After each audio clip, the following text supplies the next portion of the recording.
नमः शिवाय। शुक्रवार जीवंती का व्रत की कथा। ईश्वर बोले, हे संत कुमार, इसके बाद अब मैं शुक्रवार व्रत का आख्यान कहूँगा, जिसे सुनकर मनुष्य संपूर्ण आपदा से मुक्त हो जाता है। लोग इससे संबंधित एक प्राचीन इतिहास का वर्णन करते हैं। पांड्य वंश में उत्पन्न एक सुशील नामक राजा था। अत्यधिक प्रयत्न करने पर भी उसे पुत्र प्राप्ति नहीं हो सकी। उसकी सर्वगुण संपन्न सुकेशी नामक भार्या थी। जब उसे संतान न हुई तब वह बड़ी चिंता में पड़ गई। तब स्त्री स्वभाव के कारण अति साहस युक्त मन वाली उसने मासिक धर्म के समय प्रत्येक महीने में वस्त्र के टुकड़ों को अपने उदर पर बांधकर उदर को बड़ा बना लिया और अपनी प्रसूति का अनुकरण करने वाली किसी अन्य गर्भिणी स्त्री को ढूंढने लगी। भावी देवयोग से उसके पुरोहित की पत्नी गर्भिणी थी। तब कपट करने वाली राजा की पत्नी ने किसी प्रसव कराने वाली को इस कार्य में लगा दिया और उसे एकांत में बहुत सा धन देकर वह रानी चली गई। तत्पश्चात रानी को गर्भिणी जानकर राजा ने उसका पुंसवन और अवन लोभन संस्कार किया। 8वां महीना होने पर सीमंतोन्नयन संस्कार के समय राजा अत्यंत हर्षित हुए। इसके बाद उस पुरोहित पत्नी का प्रसव काल सुनकर वह रानी भी उसके समान सभी प्रसव संबंधी चेष्टाएं करने लगी। पुरोहित की पत्नी चूँकि पहली बार गर्भवती थी, अतः प्रसूति कार्य के प्रति वह अनभिज्ञ थी और केवल प्रसव कराने वाली दाई के ही कहने में स्थित थी। तब उस दाई ने पुरोहित पत्नी के साथ छल करते हुए उसके नेत्रों पर पट्टी बांध दी और प्रसव के अनंतर उस पुत्र को किसी के हाथ से रानी के पास पहुंचा दिया। इस बात को कोई भी नहीं जान सका। तदंतर रानी ने उस पुत्र को लेकर यह घोषित कर दिया कि मुझे पुत्र उत्पन्न हुआ है। इसके बाद दाई ने पुरोहित की पत्नी के नेत्रबंधन खोल दिए। उसने अपने साथ लाए एक मांसपिंड को उसे दिखा दिया और उसके समक्ष आश्चर्य तथा दुख प्रकट करने लगी कि यह कैसा अनिष्ट हो गया। अपने पति से इसकी शांति अवश्य कराना। संतान न हुई तो भले ही मत हो, किंतु यह अच्छा हुआ जो तुम अपने भाग्य से जीवित रह गई। इस पर पुरोहित पत्नी को अपने प्रसव के स्पर्श चिंतन से बहुत संदेह हुआ।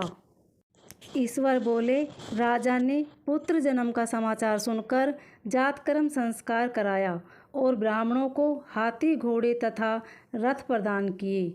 उन नरेश ने कारागार में पड़े सभी कैदियों को प्रसन्नतापूर्वक मुक्त करा दिया।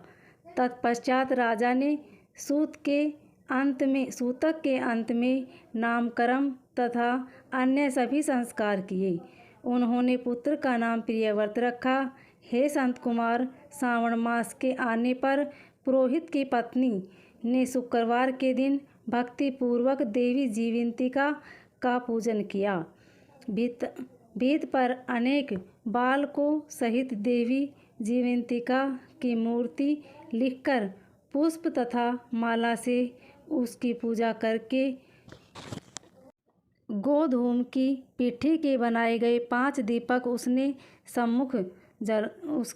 सम्मुख उसने जलाए और स्वयं भी गोधूम चूर्ण का भक्षण किया और उनकी मूर्ति पर चावल फेंका तथा कहा, हे जीवंती, हे करुणान्वय, जहाँ भी मेरा पुत्र विद्यमान हो, आप उसकी रक्षा करना। यह प्रार्थना करके उसने कथा सुनकर यथाविधि नमस्कार किया। तब जीवंतिका की कृपा से वह बालक दीर्घायु हो गया और वे देवी उसकी माता की श्रद्धा भक्ति के कारण दिन रात उस बालक की रक्षा करने लगी। इस प्रकार कुछ समय बीतने पर राजा की मृत्यु हो गई। तब पितृभक्त उनके पुत्र ने उनकी पारलौकिक क्रिया संपन्न की।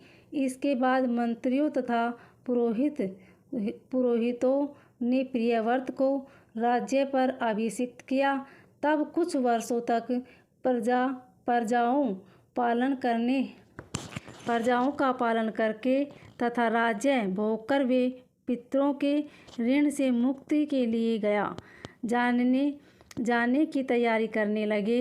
राज्य का भार वृद्ध मंत्रियों को भक्तिपूर्वक सौंपकर और स्वयं के राजा होने के भाव का त्याग करके उन्होंने कार्पटिक का वेश धारण कर लिया और गया के लिए प्रस्थान किया।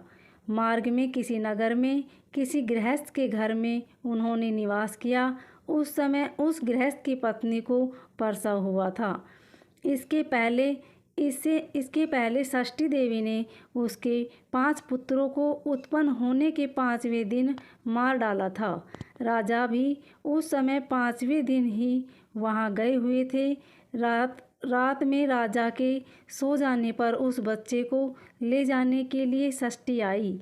जीवंतिका देवी ने उस षष्ठी को यह कहकर रोका कि राजा को लांघकर मत जाओ। तब जीवंतिका के निषेध करने से वह षष्ठी जैसे आई थी वैसे ही चली गई। इस प्रकार उस गृह स्वामी ने उस बालक को 5वें दिन जीवित रूप में प्राप्त किया।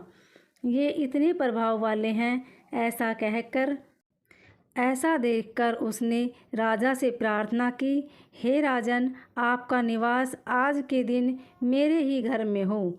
मेरे प्रभु, आपकी कृपा से मेरा यह छठा पुत्र जीवित रह गया। उसके इस प्रकार प्रार्थना करने पर करुणानिधि उस राजा ने कहा कि मुझे तो गया जाना है। तब वे राजा गया के लिए प्रस्थित हुए। वहाँ पिंडदान के लिए राजा प्रवृत्त हुए। तब पिंडदान के समय विष्णुपद वेदी पर कुछ अद्भुत घटना हुई। उस पिंड को ग्रहण करने के लिए 2 हाथ निकले। तब महान विस्मय युक्त वे राजा संशय में पड़ गए और पुनः पिंडदान करने वाले ब्राह्मण के कहने पर उन्होंने विष्णुपद पर पिंड रख दिया।